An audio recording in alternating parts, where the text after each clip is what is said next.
convinced perhaps than you are that my home state could possibly send a terrorist to the United States Senate. And that's why I'm actually holding out some hope that this Democratic primary goes in such a way where we don't send a terrorist sympathizer in my home state to be the Democratic nominee for Senate. I don't care if it marginally improves Mike Rogers' chances of making his way to the United States Senate. That's the Republican running in Michigan. I'm deeply worried about that seat, and I'm hoping that there's enough sanity left together among Michigan Democrats that we can prevent that outcome.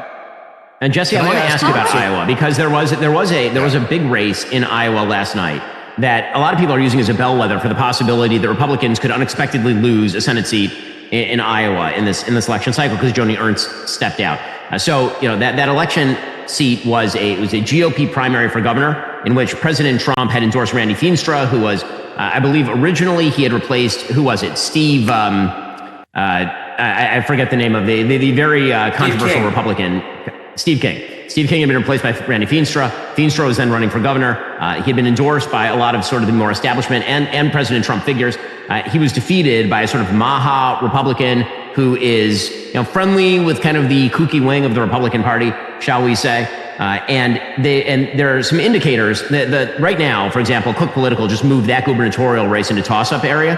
And the Kalshi markets are suggesting that the Republicans could lose the Ohio governorship or the Iowa